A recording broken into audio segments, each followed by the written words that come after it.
Et depuis, la Côte d'Ivoire va de cycle de violence en cycle de violence. Les élections de 2020 ont montré le summum avec la décapitation d'un jeune. À 18 mois des élections présidentielles de 2025, les choses ne s'annoncent pas avec beaucoup d'espoir au regard de ce climat très délétère que tous nous constatons. Malgré les déclarations d'interpellation du chef de l'État, des autorités religieuses et coutumières, et même celles des institutions internationales, l'atmosphère se dégrade sous nos yeux.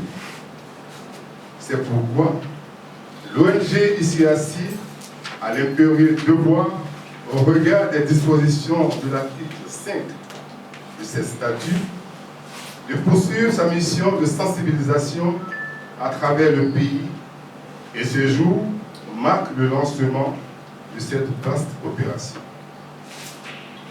Dans cette perspective, l'ICIACI sollicite vos bénédictions et vos appuis de quelque nature que ce soit. Des institutions nationales et internationales impliquées dans le processus électoral et des partenaires de développement de la Côte d'Ivoire. À ce sujet, elle envisage d'organiser une tournée nationale de sensibilisation sur les élections apaisées en 2025 dès le premier trimestre de 2025.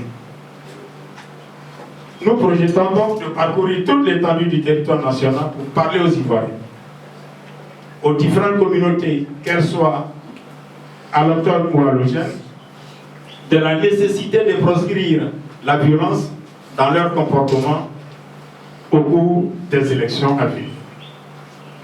Les partis politiques, bien entendu, leurs militants et sympathisants, les institutions de la République, les milieux universitaires, la Chambre des rois et chefs traditionnels, les structures de jeunesse, les structures féminines, les ONG, les autorités administratives et élus locaux, les villes, les villages, les campements et hameaux constituent nos cibles à visiter au cours de la tournée nationale.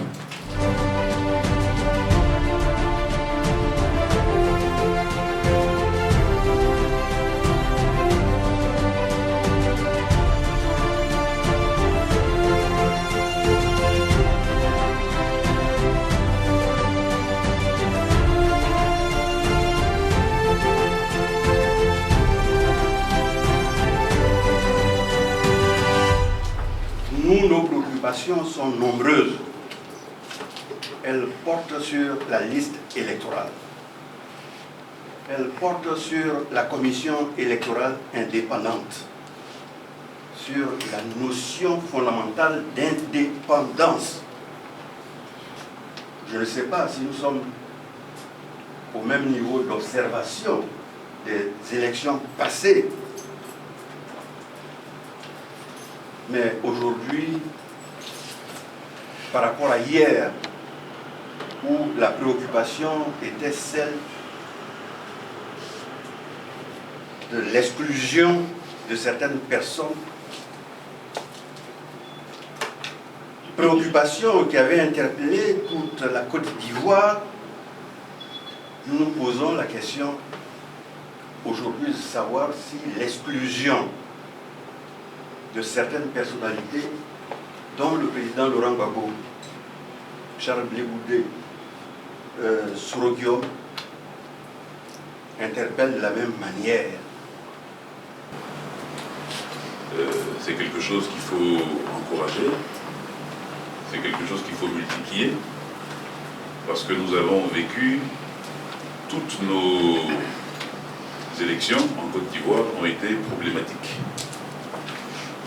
Ça devrait interpeller, je pense, le peuple ivoirien sur la problématique des élections. Il est quand même inadmissible qu'à chaque fois qu'on consulte les populations pour élire des personnes, ça se termine en violence. Je pense qu'il ne faut pas sortir de grandes écoles pour comprendre qu'il y a un problème.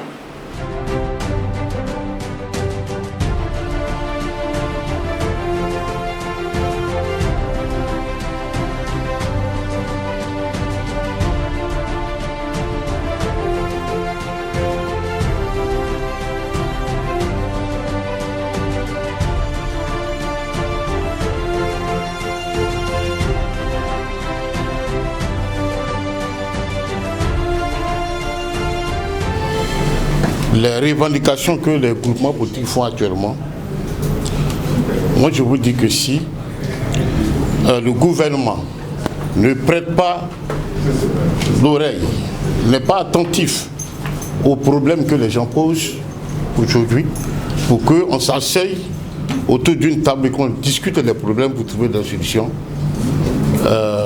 je crains que les mêmes causes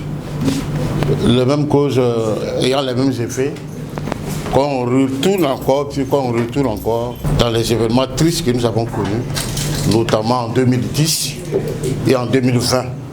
Donc, pour moi, il est impérieux que tous les acteurs, que ce soit politiques ou acteurs civils, se mobilisent pour essayer de réconcilier le pouvoir et ses oppositions. Pour essayer de les réconcilier. Les réconcilier, ça veut dire qu'ils trouvent un terrain d'entente pour garantir la paix pour tous les Ivoiriens. L'ONG IAICA un de nos partenaires avec lequel nous travaillons sur cette thématique de renforcement de cohésion sociale. Je pense que les initiatives de cette ONG-là, les initiatives sont à encourager. Nous les félicitons. Et comme je l'ai dit tantôt, le médiateur de la République qui est aussi sur cette thématique de renforcement de cohésion sociale sera toujours à côté de l'ONG IAICA pour l'accompagner dans ses initiatives pour le renforcement de la paix, pour la pacification et puis voilà pour tout ce qui porte sur la cohésion sociale, parce que nous savons que sans paix, rien n'est possible, aucun développement n'est possible. Effectivement, cette ONG a pour mission essentielle de sensibiliser tous les acteurs politiques à se mettre d'accord pour qu'il y ait des conditions d'élections transparentes. Depuis 1995, il y a eu des élections troubles, violentes. 2000 pareil, 2010 pareil, 2020 pareil, point d'en arriver à couper la tête de quelqu'un. Et nous nous sommes donc organisés au vu de toutes ces violences-là pour dire, bon écoute, il faut quand même aller vers le politique, vers l'autorité qui tient le pouvoir tel que le président de la République, qui est le chef et le garant de la stabilité et de la cohésion sociale, afin qu'il écoute les partis politiques pour créer des conditions transparentes. Et on fait des erreurs, c'est cette faute de ne pas essayer qu'on ne fera pas d'erreur. Nous, on va essayer. On espère qu'un jour, le chef ou le chef de l'État aura une oreille attentive. Sinon, nous n'allons pas baisser les bras, nous allons continuer.